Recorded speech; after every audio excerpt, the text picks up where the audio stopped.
நலாஸ் நாட்டு சர்க்கரை நலமுடன் வாழ நலாஸ் இந்தியாவிலேயே நாட்டு சர்க்கரைக்கு ISI முத்திரை மற்றும் அக்மார்க் அங்கீகாரம் பெற்ற ஒரே நிறுவனம். தொடர்புக்கு 9047045000. ராகுல் காந்தி அவர்களுக்கு பிறந்தநாள் நல்வாழ்த்துக்களை மகிழ்ச்சியோடு தெரிவித்துக் கொள்கிறோம்.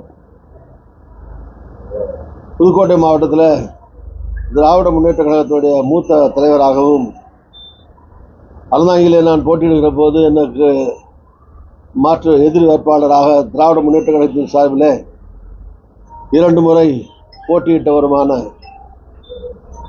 முன்னாள் அரசு வழக்கறிஞருமான அருமை சகோதரர் பூவலூர் மிசா ராமநாதன் அவர்கள் திடீரென்று மாரடைப்பால் அகால மரணமடைந்துள்ளார். அவருடைய இறுதிச் சடங்கு இன்று நடக்கிறது. அதில் அவருக்கு அஞ்சலி என்னுடைய சார்பிலே, குடும்பத்தின் சார்பிலே, காங்கிரஸ் சார்பிலே அஞ்சலி செலுத்த அங்கே செல்லுகிறேன். அவருடைய ஆன்மா சாந்தியடைய எல்லாம் உள்ள இறைவனை பிரார்த்திக்கிறேன். திரு சகோதரர் ராமநாதன் அவர்களை அவருடைய இழப்பு என்பது திராவிட முன்னேற்ற கழகத்துக்கும் அந்த பகுதி மக்களுக்கும் எல்லோருக்குமே ஒரு பெரிய இழப்பாகும். அவருடைய மறைவுக்கு என்னுடைய ஆழ்ந்த இரங்கலை துயரத்தோடு தெரிவித்துக் கொள்கிறேன். அவர் இழந்து வாடும் அவருடைய குடும்பத்தினர், உறவினர்கள், நண்பர்கள், திமுக தோழர்களுக்கு ஆழ்ந்த அனுதாபத்தை வருத்தத்துடன் தெரிவித்துக் கொள்கிறேன். அதிமுகவை சேர்ந்த வைகை செல்வன் விசிகார் தலைவர் திருமாவளவன் சந்திச்சு வந்ததுக்கப்புறம் வைகை செல்வன் திமுக கூட்டணியில ஓட்டை விழுந்துருச்சு, இனிமே பொறுத்திருந்து பார்க்கணும்னு சொல்லியிருக்காரு. சரி, அரசியல்ல ஏர்போர்ட்ல பார்க்கறது, ரயில்வே ஸ்டேஷன்ல பார்க்கறது, ஒரு கல்யாணத்தில் சந்திக்கிறது, ஒரு துக்க நிகழ்ச்சியில் சந்திக்கிறது, வழியில் சந்திக்கிறது, இந்த மாதிரி 1000 சந்திப்புகள் தலைவர்களுக்கு மத்தியிலே நிகழக்கூடிய வாய்ப்புகள் சாதாரணமான நடக்கக்கூடியது. அப்படி ஒவ்வொரு தடவை பார்த்து பேசிக்கிறோம். பிளேனில் பேசினாங்க, ட்ரெயினில் பேசினாங்க, கல்யாணத்தில் பேசினாங்க, எங்கேயாவது ஒரு ரிசப்ஷன் கெஸ்ட் ஹவுஸில் உட்காந்துருக்கும்போது பேசிக்கிட்டு இருந்தாங்க. அதெல்லாம் வச்சு கூட்டணி முடிவாயிடுச்சுன்னு முடிவு பண்ண முடியாது. அன்லஸ் அந்த பேசிய 2 தலைவர்கள் இந்த கட்சியின் சார்பில் இல்லை, 2 கட்சியின் சார்பில் அறிவித்தால் ஒழிய வைகை செல்வன் சொல்றது அவருடைய விருப்பமாக இருக்கலாம். அவருடைய விருப்பத்தை அவர் சொல்றாரு, அல்லது அவர் என்ன வகையில் எதிர்பார்க்கிறாரோ அவருடைய எதிர்பார்ப்பை சொல்றாரு. அதை இந்த பக்கம் திருமாவளவன் சார்பில் அவர் சொன்னா தானே, அவரோ அவருடைய சார்பிலையோ அதிகாரப்பூர்வமாக இந்த அறிவிப்பை சொல்லலை. அப்படி அவர் போகிறதுக்கு வாய்ப்பே கிடையாது, போக மாட்டார். சரி, உள்ளபடியே அப்படி பேச்சுவார்த்தை நடந்து இன்னும் தேர்தலுக்கு ஒரு நியர்லி 8 மாதம் 9 மாதம் இருக்கு. அப்படி இருந்தால் வைகை செல்வன் இது ஒரு விளம்பரத்திற்காகவும் ஒரு குழப்பம் உண்டாக்குறதுக்காகவும் அவர் சொல்றாரு தவிர, உள்ளபடியே அப்படி பேச்சுவார்த்தை நடந்திருந்தா இவ்வளவு அட்வான்ஸா இது மாதிரி ஓட்ட விழுந்துருச்சு எங்கிட்ட வரப்போறாருன்னா சொல்லுவாரா? ஒரு அப்படி இல்லை. அதனால அவர் வைகை செல்வன் சொன்னதை மட்டும் வச்சுக்கிட்டு அதை எடுத்துக்க முடியாது. அதில் என்னை பொறுத்தவரை எனக்கு நம்பிக்கை இல்லை. நான் அருமை சகோதரர் திருமாவளவன் அவர்களை நன்றாக அறிவேன். பல ஆண்டுகளாக அடிக்கடி நாங்களும் பேசிட்டு தான் இருக்கோம். அதனால் அவர் இந்த கூட்டணியிலிருந்து போகிறதுக்கான வாய்ப்பு இருப்பதாக நான் கருதவில்லை, போக மாட்டார்னு நினைக்கிறேன். கருத்து சில விஷயங்கள் இப்போ சீட்டு கூட கேட்கணும், மார்க்சிஸ்ட் கூட தான் சொல்கிறாங்க கூட கேட்போன்னு அவரும் சொல்லியிருக்காரு. ஸோ இந்த மாதிரி அல்லது ஒரு கூட்டணி ஆட்சியில் வந்தால் அமைச்சர் வரக்கூடிய வாய்ப்புகள் வந்தால் நல்லது தான் அப்படின்னு ஒவ்வொரு கட்சிகளும் எதிர்பார்க்கறதுல ஒன்றும் தப்பு கிடையாது. அது ஒன்றும் டிமாண்ட் இல்லை. யாரும் அதை கட்டாயமாகவோ அல்லது அந்த மாதிரி வந்தால் தான் கூட்டணினும் யாரும் அப்படி ஒன்றும் வலியுறுத்தலை. யாரும் அவங்களுடைய விருப்பத்தை, ஆசையை என்ன எல்லாருமே கட்சி நடத்துறது. தேர்தல் நேரத்தில் எம்எல்ஏ எம்பின்னு வரும்போது எம்எல்ஏ எம்பி ஆகணும், எம்எல்ஏ எம்பி ஆகிட்டா அப்புறம் மந்திரி ஆகணும். இது இப்படி நினைக்கிறது அந்தந்த கட்சியினுடைய தலைவர்களோ தொண்டர்கள்லேருந்து தலைவர்களுக்கு நினைக்கிறது இயற்கை யதார்த்தமான விஷயம் அது.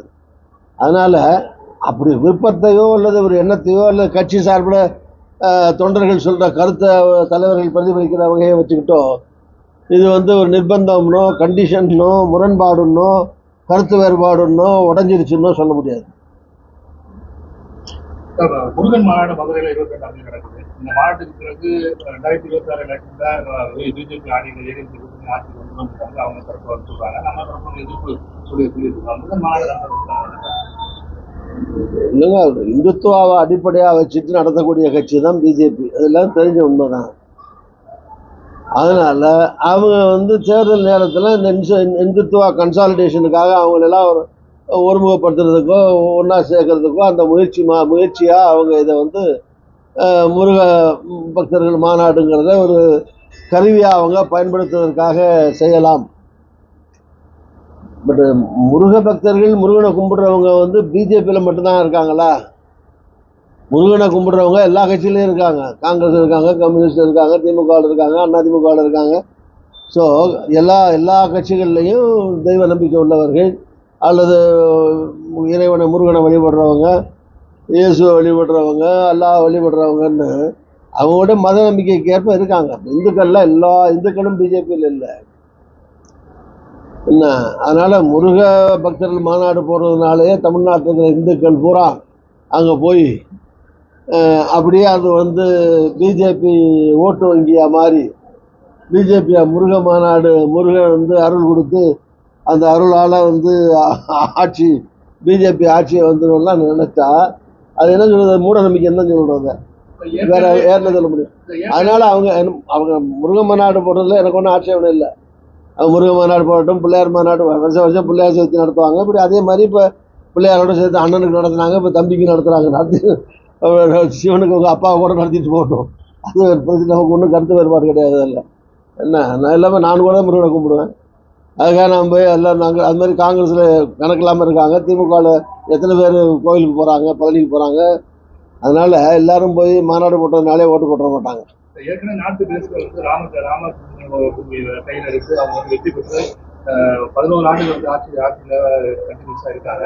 அதே மாதிரி தமிழகத்திலையும் முருகனை வைத்து அரசியல் செய்து ராம ஜென்ம பூமி, ராமர் கோயில் கட்டுறது அதெல்லாம் வந்து ஆர்எஸ்எஸ் தொடங்கிய காலத்தில் இருந்து, அதே மாதிரி பிஜேபிக்கு முன்னாலேயே இந்து முன்னணி காலத்தில் இருந்து, அப்புறம் பிஜேபி ஆனதுலேருந்து பல ஆண்டுகளாக 40-50 வருஷம் சொன்னாங்க. உடனே ஆட்சிக்கு வந்தில்லை. 2 ஆகி 4 ஆகி 50 ஆகி 80 ஆகி 100 ஆகி 200 ஆகி அப்புறம் அதற்கான ஒரு சூழ்நிலை வரும்போது கூட்டணி அமைகிற போது அதை வச்சு தான் ஆட்சிக்கு வந்தாங்களே தவிர ராமர் கோயில் கட்டுறதுன்னு சொன்னதுனாலேயே அல்லது ராம வழிபாட்டுனாலேயே உடனே ஆட்சிக்கு வந்ததுன்னா 50 வருஷத்துக்கு முந்தைய பிஜேபி ஆட்சிக்கு வந்திருக்கணுமே. அப்போ இதே ராமர் தானே இருந்தார். அதனால ஆட்சிக்கு வந்தாங்கன்னு இல்லை. கேட்ட பொலிட்டிக்கல் அரசியல் சூழ்நிலைகள், தட்பவெப்பங்கள் அதெல்லாம் வச்சு தான் ஆட்சிக்கு வந்தாங்க. அதே மாதிரி இங்கேயும் இது முருக மாநாடு போடுறதுனால இன்னும் 10 மாதத்தில் வர்ற எலெக்ஷன்லேயே ஆட்சிக்கு வந்துடும் சொல்கிறது வந்து ஏற்புடையதும் இல்லை, சாத்தியக்கூறும் இல்லை, அதுக்கான வாய்ப்பும் இல்லை. அது ஆனால் முருக மாநாடு போடுறது, அவங்களுடைய சாமி கும்பிட்றது, எந்த சாமி கும்பிடணுங்கிறது, யாருக்கு விழா நடத்துங்கிறது அது அவருடைய தனிப்பட்ட விஷயம். அதுக்கு நான் ஒன்றும் எதிர்ப்பு சொல்லலை. அது அவங்களுடைய சௌரியம், இஷ்டம். ஆனால் அதான் என்ன கேட்டால் இந்தியாவில் வந்து மதம் வேறு, அரசியல் வேறு. இது வந்து செக்குலர் நாடு, மதசார்பற்ற ஒரு நாடு. மதசார்பற்ற ஒரு நாட்டில் அரசியல் சட்டத்திலேயே சோசியலிஸ்டிக் செக்குலர்னு சேர்க்கப்பட்டது இந்திரா காந்தி காலத்துலேருந்து இருக்கு. அதனால் ஒரு சோசியலிஸ்டிக் கண்ட்ரியில் ஒரு செக்குலர் நாட்டில் இது மாதிரி ஒரு தெய்வ நம்பிக்கை அடிப்படையாக வச்சுக்கிட்டு சாமி கும்பிட்றது வேற, அதே கல்வியாக பயன்படுத்தி ஆட்சிக்கு வர முயற்சிக்கிறது வந்து சாத்தியம். அதுவும் தமிழ்நாட்டை பொறுத்த வரைக்கும் அதற்கான சாத்தியக்கூறுகள் கிடையாது. அமித்ஷா வந்து கூட்டணி ஆட்சி சொல்றாரு, எடப்பாடி கூட்டணி ஆட்சி சொல்றாரு, அண்ணாமலை வந்து பிஜேபி ஆட்சி தான் அவர் ஒரு கருத்து சொல்றாரு. நம்ம வந்து ஏடிஎம்கே குழப்பத்தை நம்ம பார்க்கலாமா? இல்லை, அது ஒரு குழப்பமான சூழ்நிலை இருக்குதானே. சரி, அதிமுக தலைமையில் கூட்டணிங்கிறாங்க, சில பேர் கூட்டணிக்குள்ளே அதிமுகங்கிறாங்க. இது மாதிரி அதிமுக தலைமையில் கூட்டணியா, கூட்டணிக்குள்ளே எல்லா கட்சியும் சேர்ந்து அப்புறம் முடிவு பண்ணுவாங்களா? இதெல்லாம் ஆளுக்கு ஒன்று. இப்போ அண்ணாமலை இடையில ஒரு கருத்து சொன்னார். அப்புறம் வானதி சீனிவாசன் அண்ணாமலை சொல்கிறது அவருடைய சொந்த கருத்து அப்படின்னு அந்தம்மா சொன்னாங்க. இது வந்து அந்த கட்சிக்குள்ள தலைவர்களுக்குள்ளேயும் சரி, கொள்கை ரீதியாகவும் சரி, இந்த கூட்டணி ஏற்படுத்துவதிலேயும், கூட்டணியை எப்படி அமைப்பது என்பதிலேயும், எவ்வளவு இடங்களை பகிர்ந்து கொள்வது என்பதிலேயும், ஆட்சியை எப்படி பங்கிட்டுக் கொள்வது என்பதிலேயும் ஒரு குழப்பம் இருக்கிறது என்பதை அது காட்டுகிறது. பாமக தொடங்கிய காலத்திலிருந்து நம்ம வந்து அவங்களை நீங்க பார்த்துருக்கீங்க, ராமதாஸோட நெருங்கிய தொடர்பும் நம்ம வந்து வச்சிருக்கோம். இப்போ பாட்டாளி மக்கள் கட்சியோட உட்கட்சி பூசல் வெட்ட வெளிச்ச மாதிரி தெருவுக்கு வந்திருக்காங்க. நான் வருத்தப்படுறேன். பாட்டாளி மக்கள் கட்சி அந்த பகுதியில் இருக்கிற ஒடுக்கப்பட்ட மக்களுக்காக, பின்தங்கிய மக்களுக்காக அவர் வந்து ஒரு தொடர்ந்து போராடி வந்த ஒரு இயக்கம். ராமதாஸ் அவர்கள் ஒரு போராளி. அவருடைய மகன் அன்புமணி அவர்கள் அமைச்சராக இருக்கும்போது சிறப்பாக பணியாற்றியவர். அதில் எல்லாம் வந்து கருத்து வேறுபாடு கிடையாது. தந்தை மகனுக்குள்ளே ஏற்பட்ட பிரச்சனையாலே இந்த கட்சிக்குள்ளே குழப்பம் ஏற்பட்டிருப்பது உள்ளபடி எனக்கு வருத்தம் அளிக்கிறது. அந்த கட்சி எல்லா அரசியல் கட்சிகளும் உடஞ்சி அழிஞ்சு போகணும்னு ஒரு அரசியல் கட்சி ஆசைப்படுறது தவறு. அது என்னை பொறுத்த வரைக்கும் அந்த கட்சி இருக்கணும், ஒன்றா இருக்கணும், தமிழ்நாட்டு மக்களுக்கு தொடர்ந்து செயல்படணும்னு நினைக்கிறேன். அவரை பொறுத்த வரைக்கும் அவர் மக்களுக்காக போராடினார், மிக பின்தங்கிய மக்களுக்காக ஆர்ப்பாட்டம் நடத்தினார். அதனால் 20% மிக பின்தங்கிய மக்களுக்கு ரிசர்வேஷன் பெற்று கொடுத்தாரு. அதனால் நிறைய பேர் இப்போ வன்னிய சமுதாயத்தை சார்ந்த பலர், அந்த மோஸ்ட் பேக்வேர்டில் வந்த பல சமுதாயத்தை சார்ந்தவர்கள் டாக்டரா, என்ஜினியரா பல இடத்துல வந்து வர்றதுக்கான வாய்ப்புகள்லாம் ஏற்பட்டிருக்கு. இப்படி சில நல்ல காரியங்கள் பண்ணியிருக்காங்க. ஸோ அந்த அடிப்படையில் இந்த கட்சி ஒன்றாக இருக்க வேண்டும் என்று நான் கருதுகிறேன். கூட்டணி எங்கே இருக்காங்க, ஆற்ற போகிறாங்க, கட்சி செகண்டரி, அது எலெக்ஷன் வரும்போது முடிவு பண்ண வேண்டிய விஷயம். அது அந்த கட்சிகள் முடிவு பண்ண வேண்டிய விஷயம். ஆனால் ஒரு கட்சிங்கிற அடிப்படையில் ஒரு இத்தனை வருஷம் கஷ்டப்பட்டு வளர்ந்து வந்திருக்கிற ஒரு கட்சியில் தந்தை மகன் கருத்து வேறுபாடால் ஒரு கட்சி உடைவது விரும்பத்தக்கதல்ல. அது நான் வரவேற்கத்தக்கதும் அல்ல. அவர்கள் இணைந்து செயல்பட வேண்டும். இப்படி செயல்பட்டால் நல்லது.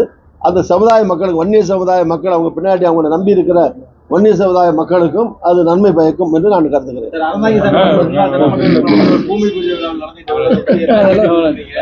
அதை பற்றி ஒன்றும் இல்லை, கருத்து ஒன்றும் இல்லை, பெரிய விஷயமே இல்லை, அது பெரிய விஷயமே இல்லை. அது வந்து கருத்து சொல்றது ஒன்றும் இல்லை. நல்ல சமூக வலைதளத்தில் போயிட்டு இருக்கு.